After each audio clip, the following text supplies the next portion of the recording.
Hello students, welcome to the part 2 of transistors. Today we are going to explore more details about the transistors. So let us begin with our today's topic. So we will begin with the applications of transistors. There are three widely used applications of transistors: switching, amplification and variable resistors. Let us discuss about them. The first thing, transistor we can use as a switch.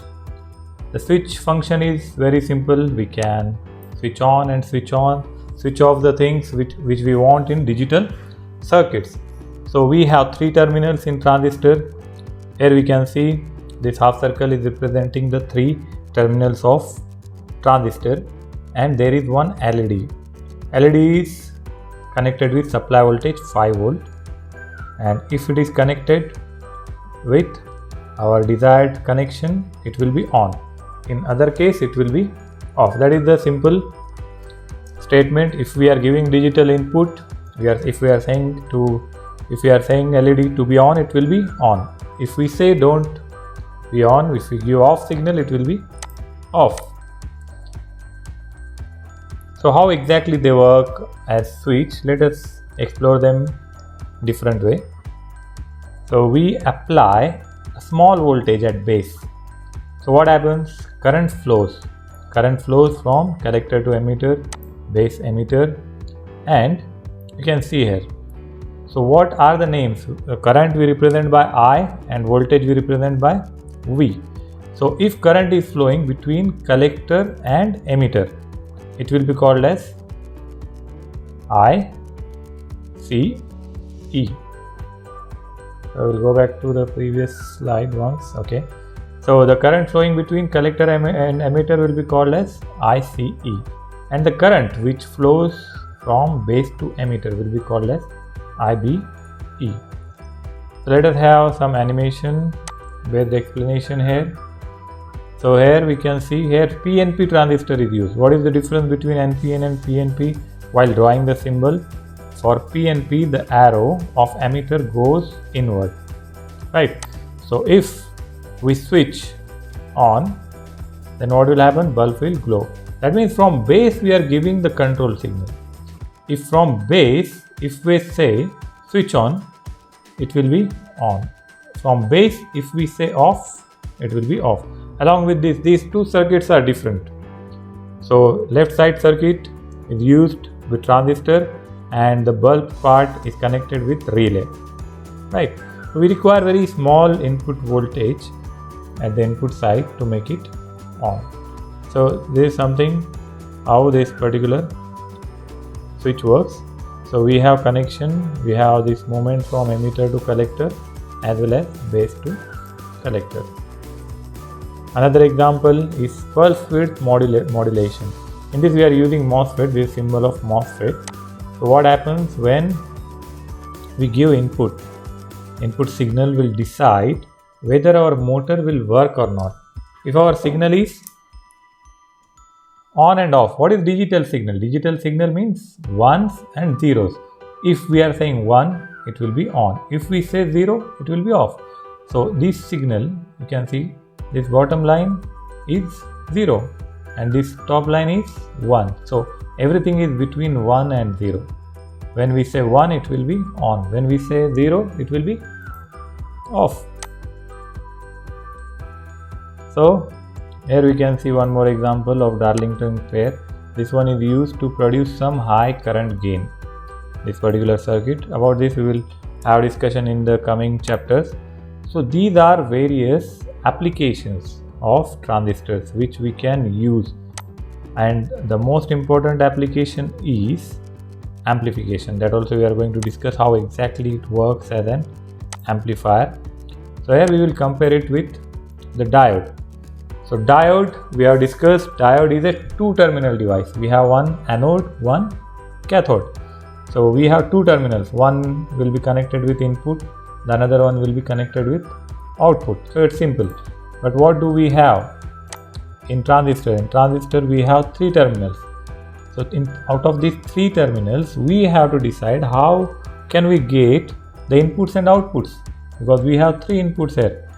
So if 2 terminals are there, like in diode, we can easily decide that okay, one terminal is connected to input and another terminal is connected to output. But in case of transistor, what can we do? Because there are 3 terminals.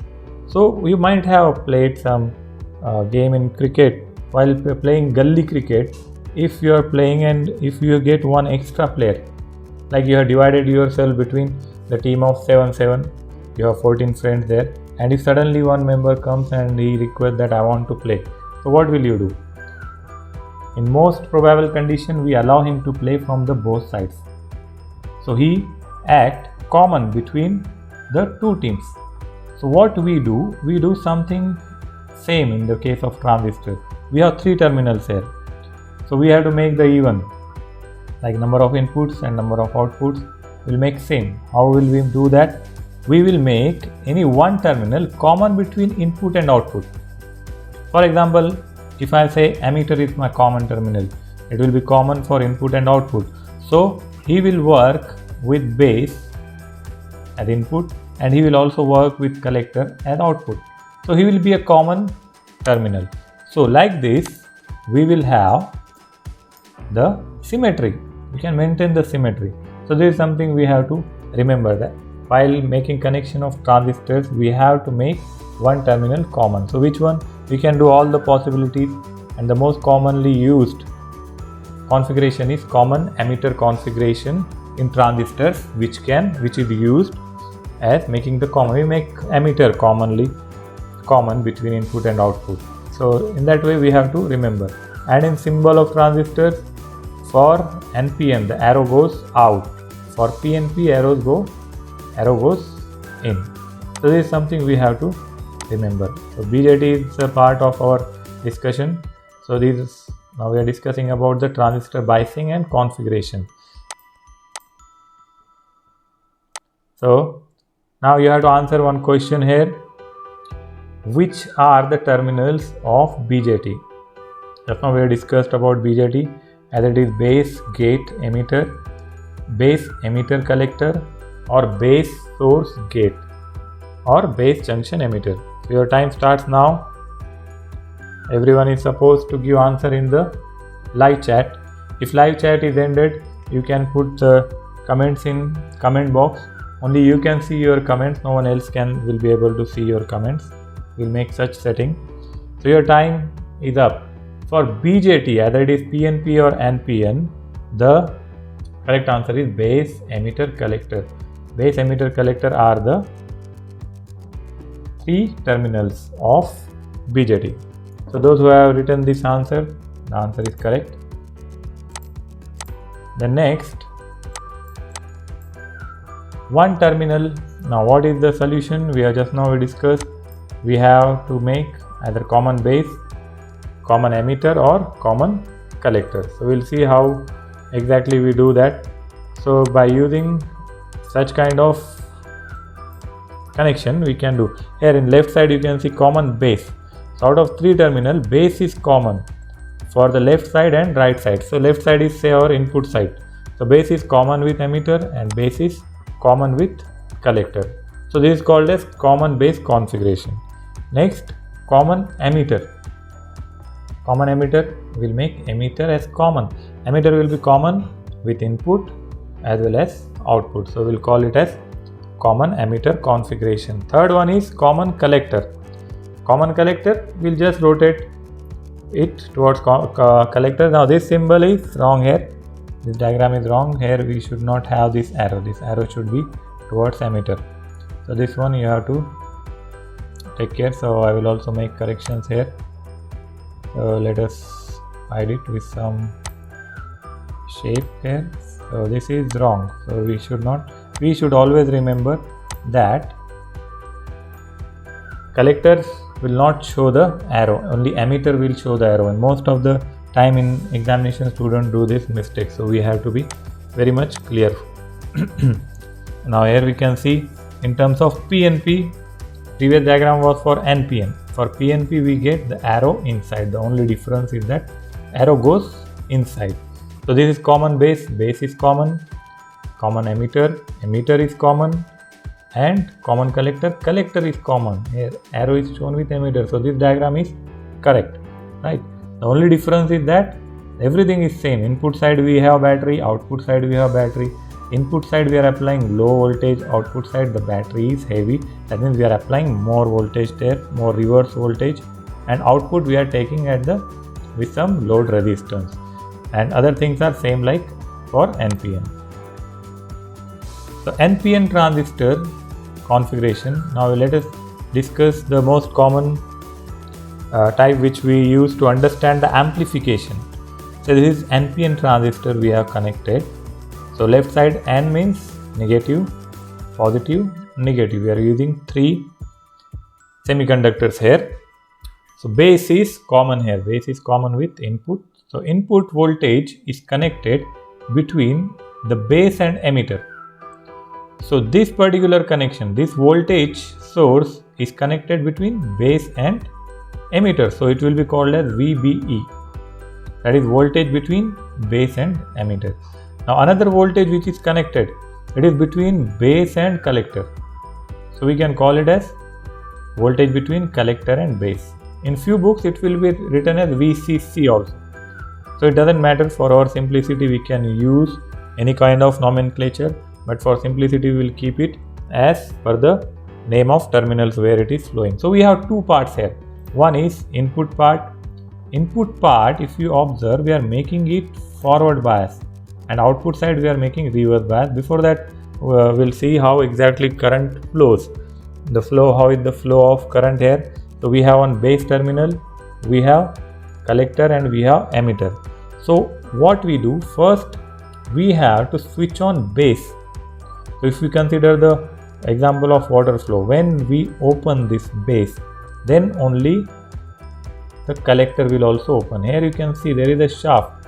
This shaft is smartly connected with base. If you are opening base, then automatically collector is also opening. So first thing, you have to activate base. If you are saying on, it will be on. So the flow from base will also come and it will go to collector, and the collector flow will also go to emitter, right? So if we close the base, that means we are switching on the base, then we get current flow both from emitter and base toward the collector and base toward the emitter. So everyone, I hope this concept of current flow is clear here. Then one more animation we will see here. So what happens here, when we apply some voltage at the input side, then there will be flow of current. So P type, there are majority holes. N type, there are electrons. In this N type also there are electrons. When we switch on, when we apply the voltage at input, this input voltage should be more than the depletion region potential barrier. That is usually 0.7 for the silicon. When the junction breaks, now we have two junctions here. In previous class we have compared it with the diode analogy. This Pn can be considered as one diode and this Pn can be considered as another diode, and there are two junctions, right? So whenever we give some voltage more than potential barrier at base, here base is called as VBB. In few books it will be called as VBB or VBE. It depends. So here we have PNP transistor. PNP transistor, the arrow will change for emitter. Now emitter is there, collector is here. So input side we have emitter, output side we have collector. From base we get base current, from output we get IC.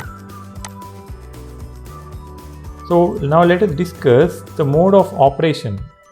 So there are three operations which we can use transistor in. First one is called as active. Active mainly we use for the amplification. When it is active, input should be forward bias and output should be reverse bias. We will see in detail why it should be like that. Saturation means input is also forward bias, output is also forward bias. When both of them are forward bias, then there is more flow of current. So it goes into saturation. And if both the sides, input and output, are reverse bias, then what will happen? Both of them are off. So it will go into off condition, cut off. So saturation region we use for switch. Cutoff is the off switch, that is off state in a switch, right? So that means it is, when we say switch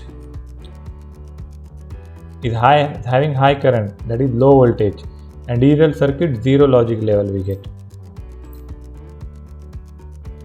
Now here we have, now let us discuss how exactly it works as an amplifier. This is very important concept. This is very important concept, how exactly amplifier works as an amplifier. So we have input side. Input side is connected with emitter and base. Output side is base and collector. Input side we have low potential, output side we have more potential. Now if you see, this is NPN. For NPN transistor, base is P type. So this P type is connected with positive. Let me take the this thing, some markers to highlight it, say laser pointer. Okay, now here you watch it carefully. Input side, this side is input side, we have to make it forward bias. So how we will make it forward bias? For making forward bias, always we have to connect P with P and N with N. So this is N, base is P and collector is N. Only base is P here. So P is connected with positive at input side and N is connected with negative at input side. So what is happening? We are getting it in forward bias. That means the junction will break, as we have discussed in the diodes. So this junction will break and this input side will become forward bias. Forward bias means it's on, resistance is very low. And output side we have to make reverse bias to make it active. What we are saying, if it is in active condition, then it acts as an amplifier. So output side, to make it active, reverse bias, we have to change the polarities. Now positive should be connected with negative. Base is positive, it will be connected with negative terminal, and this collector side is N type. So N type material will be connected with positive. So it will become reverse bias, right? Reverse bias means there is no conduction, less conduction, very minimum conduction, and the resistance will be very high. So let us see how exactly it works as amplifier. So amplification, what is meaning of amplification? Amplification means giving a small signal and the output should be the strong signal. It increases the strength of the input signal and it gives us output of higher signal. So amplification we require in many places because naturally signals are weak and we have to give it some strength, and that strength is given by amplifier. So for example, we are giving us very small change of 0.1 volt at the input. So input is very small signal, 0.1 volt, you have to remember this, and that small voltage will create small current. So it will create 1 milliampere, which is again very small current. Input side is connected at ammeter. So we have applied 0.1 volt, we got 1 milliampere current. Now this same amount of current will go to the output with very minimum values with very minimum loss. So input we are using very small values, right? And output resistance we will take very high, say it is 5 kilo ohms, because output part is reverse bias, so we can take very high resistance. So 5 kilo ohm output resistance we will consider, which is very high. So now the same amount of current, 1 milliampere, will pass to the output side. Output side we have again small input current which is coming from the input side. So what will happen now? How much voltage will be there at the output? What is Ohm's law? How we calculate voltage? Ohm's law is V is equal to, say, IR. If you want to calculate voltage, so you have to calculate, you have to take the product of current and resistance. Resistance is 5 kilo ohms, current is 1 milliampere. So what will be the voltage across it? Yes, it should be 5 volts. Now if you observe the important point here, your input is 0.1 volt and the output is 5 volt. So what is happening? you are getting amplification. Your small signal, very small signal voltage is converting into very high voltage. And how it is possible? It is possible only because at input we have small values, output we have higher values. Input must be forward bias, output must be reverse bias. Now one more concept we have to remember here. The meaning of transistor. What is meaning of transistor? Meaning of transistor comes from it is combination of two words we have seen in the introduction class. It is transfer of resistance.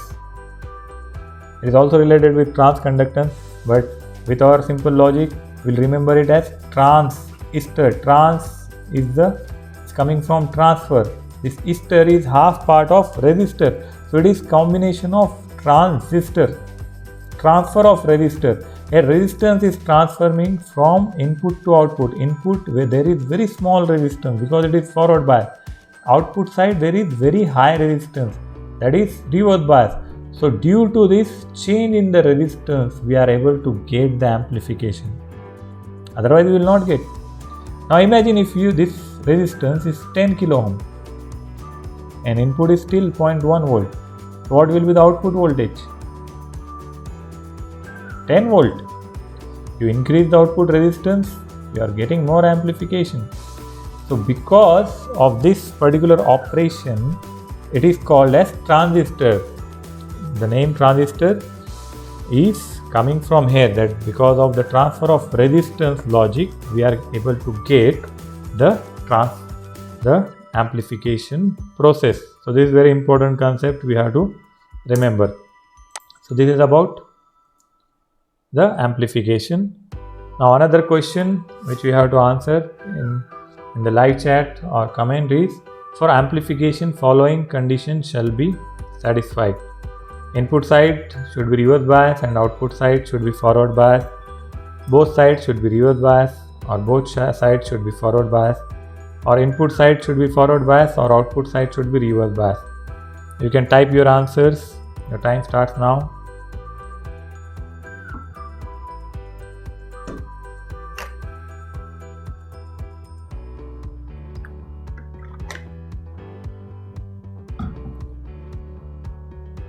Okay, the answer is option 4.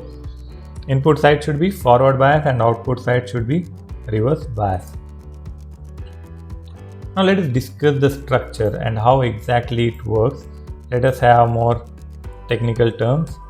Here one more thing we have to remember. Now this is again same thing, the structure of a BJT. We have N, we have P, again we have N. But here you can observe one thing, the sizes are different.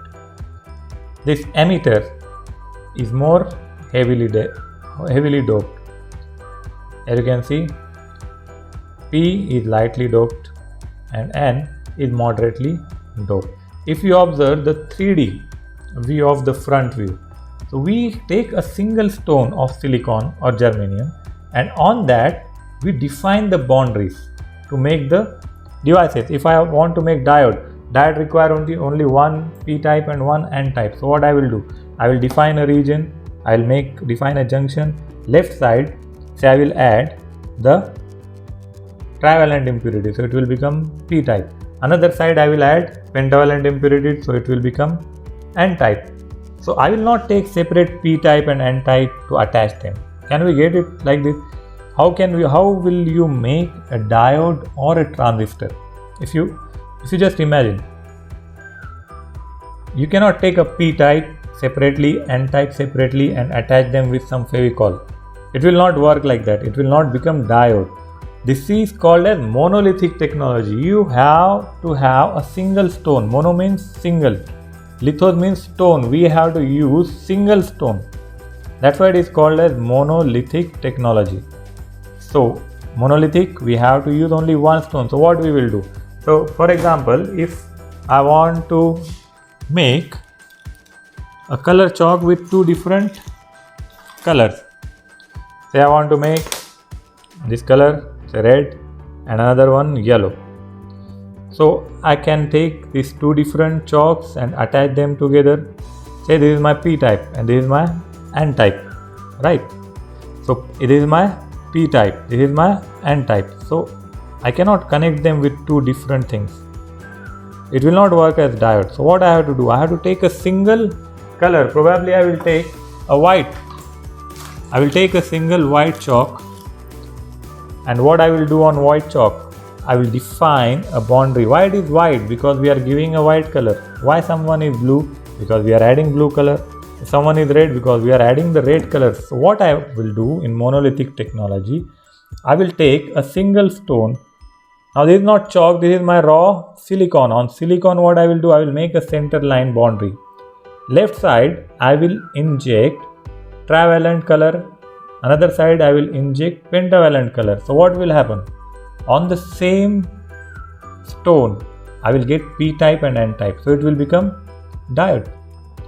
What if I want to make a transistor? I will define two boundaries, two junctions. One side I will make N with one boundary. Another boundary I will make another N, and between I will add P. So I can make so many different type of impurities in single stone by defining the regions. So same thing happens here. First we have to define where I want N type. So there I will inject N type.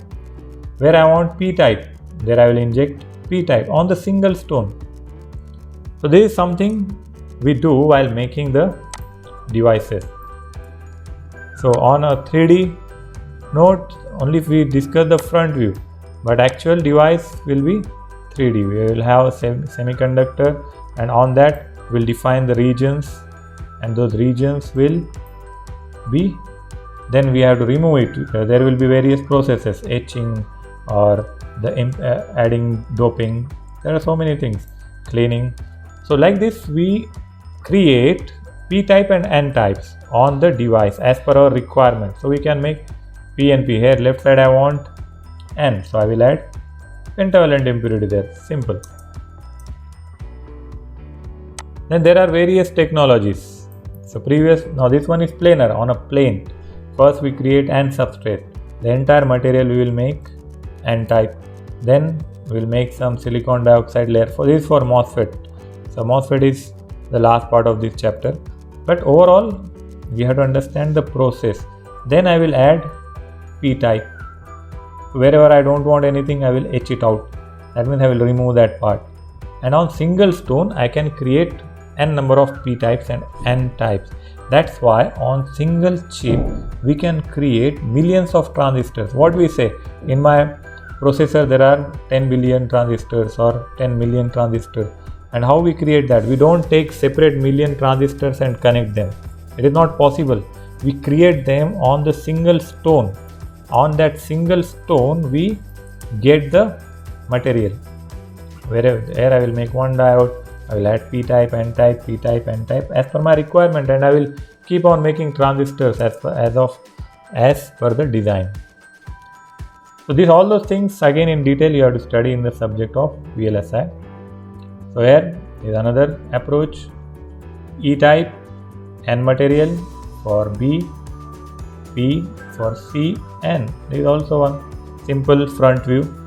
Emitter is N type, base is P type, collector is N type. There are various possible ways. So first I will make entire thing as N. Then on N I will make a veil of P. Once my P is there, then I will make one more N. And I will connect the terminals. Those are metal terminals. There is also one advanced BJT structure. Let us have a brief view on it. So this advanced structure have various processes. We consider the capacitances and all. Capacitance we get due to reverse bias condition. We have discussed that in the beginning classes. So with time, in 90s, 50s and 60s, there were advancement in the structures of transistors, and we got various transistor structures. Now we'll come back to the functioning, how exactly BJT works. So we have emitter, we have base, we have collector. Now this diagram is showing some energy band diagram, you should not worry about it. And this one is symbol, base, collector and emitter. Here these blue dots are representing electrons. In N type we have majority electrons. So left side and right side, emitter and collector both have majority of electrons. In base we have majority of holes. So this side we have holes in P side. Then there will be migration. Now so far we have not connected any battery. So like diode, same thing will happen here, the diffusion. Let us have a brief revision of the diode. So there will be little movement without battery. So what is that little movement? We will see. First let us have a revision of diode. So for diode formation we have seen we get two types, P type and N type. P type we have holes shown with the black, minority carriers, electrons. There may be one or two electrons in there. Then left side we have more electrons. N type, majority are the electrons, right? So this is P type, N type. Then what happens? Both sides there are minority and majority carriers. So minority carriers we have in the both side. Now what happens then just a minute, I'll make a change here.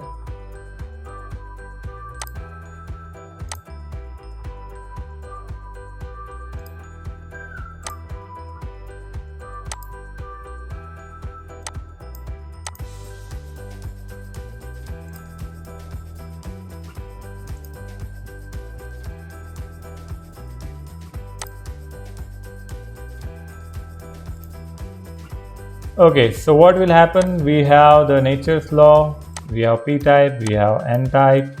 So here left side holes have positive charge, right side electrons have negative charge, and both of them will try to get attracted without any biasing. That means without any external voltage. We require voltage to on everything. Can you operate your mobile phone without battery? No, we cannot get conduction without battery. We require some kind of force. So but in diode, before applying any voltage, there will be flow of current. What is flow of current? Movement of electrons. So we have electrons and holes. Right side there are majority electrons because we are injecting more electrons. That's why we have more electrons. Left side we have holes. Holes are positive charges, electrons are negative charges, and both of them will try to attract each other without any additional force because of the nature's law. So we have one junction borderline between two regions. So we have only one junction in diode. So one by one electrons and holes, they will try to cross the junction and attach with each other. So like this they create immobile ions across the junction. This is called as depletion region. We have discussed it, right? So this is a depletion region for one diode. So and this is our diode, we have two terminals. Same thing happens for the transistor. In transistor we have three terminals as we have discussed. How many junctions will be there? Junction is the border which separates P type and N types. So NP, here is one border, and this NP there is one more border. So let us see their animation. So say we have, so this is for unbiased transistor. We have N type, more electrons. Again this N type, more electrons. Between P type there are holes. This particular center is narrow and these are wider compared to base. So then what will happen? Again same thing will happen. We have two junctions here, junction 1 and junction 2, and these two junctions form two depletion regions. So from left side there will be movement of electrons and holes, and they will form the immobile ions across junction 1, right? So this is first depletion region, and same thing will happen at junction 2. And all those things are happening without any external field, right? Okay, one more thing we have to remember about this. Emitter, the left side is emitter. Emitter is highly doped compared to collector. So what should happen? There will be more electrons, right? So we will have more electrons in emitter, and base region is shorter. We have to remember this thing. So these are your next question. For making output side on, what should be minimum value of VBE? Either it should be 0 volt, more than 0.4 volt, less than 4.7 volt, or more than 0.7 volt. You have to give the answers in comments of live chat. Your time starts now.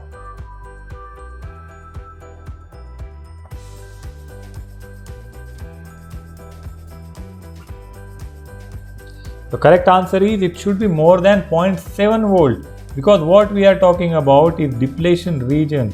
So when I want to make it on, that means I have to break this wall, and if it is silicon, this particular wall is having strength of 0.7 volt. This is atomic movement of electrons and holes. Due to that, what is happening? When electrons are moving, current are flowing. So current is flowing, so it is creating some voltage. It is a back process. Usually we give voltage and we get current. Here there is no voltage applied, but still due to movement of electrons and holes, small amount of voltage will get generated around the junction, and that particular value for silicon is 0.7 volt. So this 0.7 volt is inbuilt voltage. Whenever you take a transistor or diode, there will be 0.7 volt inbuilt voltage. So in transistor it will be available at both sides, at junction 1 as well as junction 2.